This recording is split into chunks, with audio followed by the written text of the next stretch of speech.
Alors dans cette vidéo, j'ai envie de vous montrer un mouvement, une façon de se déplacer qui est pour moi extrêmement efficace, que j'ai appris il n'y a pas longtemps, que j'ai appris lors du stage quand j'étais à la Martinez Ping Academy cet été. Il y avait un entraîneur de Skyping qui était là aussi. Et le soir, après la journée de travail, souvent on avait envie de jouer nous aussi, parce qu'on avait entraîné toute la journée. On joue, on se fait un panier de balles. Moi je fais un panier d'incertitude. Et en fait l'exercice au panier de balles que je faisais, c'était, il me mettait une balle courte milieu de table. Je la remettais obligatoirement courte, et là, il me la mettait soit court, soit long. Donc j'étais en incertitude sur le déplacement en profondeur. Et en fait, cet entraîneur-là, il m'a donné un petit tips, un petit conseil que j'avais déjà observé chez les joueurs pros, mais que je faisais pas. Il m'a dit, bah, tu vois, ça tu le fais pas, il faut que tu le fasses, ce sera plus facile. Je l'ai fait, et après, c'était effectivement beaucoup plus facile, j'étais mieux placé, je dépensais moins d'énergie aussi, extrêmement important, beaucoup moins d'énergie sur cet exercice. Bref, je vous montre ça tout de suite dans la vidéo. Donc la cour, Harimoto remet court. Et l'autre mélon, je suppose que c'était soit en incertitude, peut-être en certitude. Et observez en fait la manière qu'a Harimoto de se déplacer. C'est-à-dire que là, il y a le court. Déjà, hyper important, il avance les deux jambes.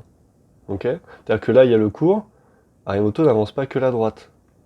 Il avance la gauche et la droite. Ok. Il fait un petit pas avec le gauche, un grand pas avec le droit. Très important. Il arrive, il remet court. Et là, qu'est-ce qu'il fait?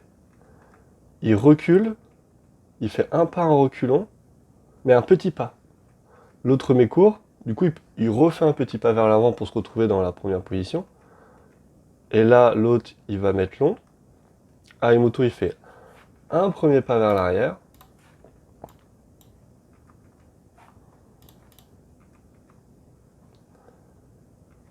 Puis un deuxième, plus grand, vers l'arrière. En fait, il revient en deux temps. Il y va en deux temps, jambe gauche, jambe droite.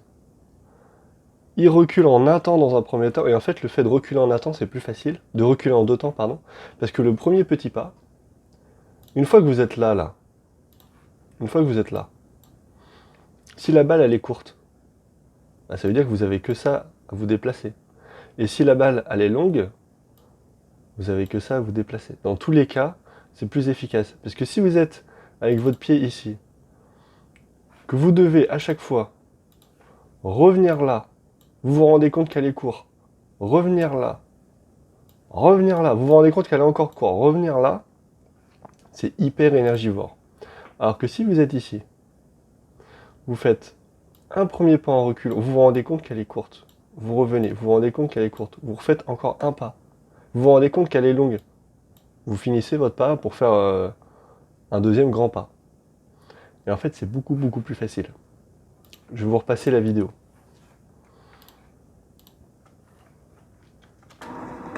Petit pas, là il fait un petit, et là, il repart en plusieurs temps.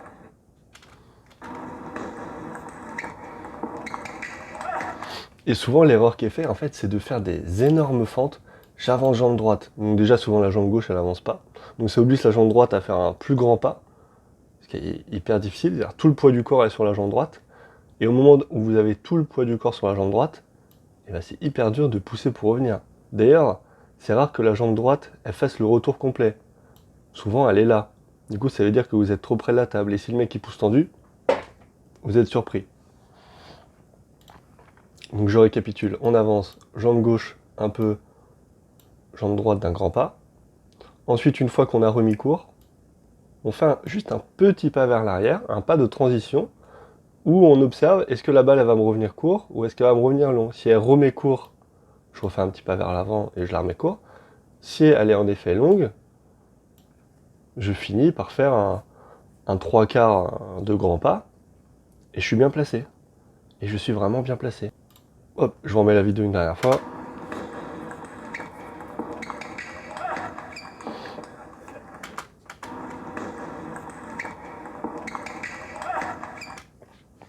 Donc voilà, c'était une petite vidéo pour vous expliquer ce mouvement spécifique au niveau des pieds sur de la remise courte. Ça permet de garder la balle courte plus longtemps, d'être meilleur en jeu court, et d'être meilleur sur le premier démarrage, et donc d'avoir un jeu offensif qui est meilleur, d'empêcher l'adversaire de démarrer. N'hésitez pas à les checker dans la description, vous allez voir des liens menant sur des fichiers téléchargeables, sur la préparation mentale, sur des études scientifiques, sur un programme de prépa physique. Et pour tous ceux qui sont inscrits à Attitude Pink, je vous envoie un mail chaque dimanche faisant le récap de tout ce que j'ai diffusé dans la semaine, plus des informations sur mon expérience en tant qu'entraîneur et sur la suite. Voilà, un moyen de communiquer un petit peu plus direct que par vidéo ou en commentaire.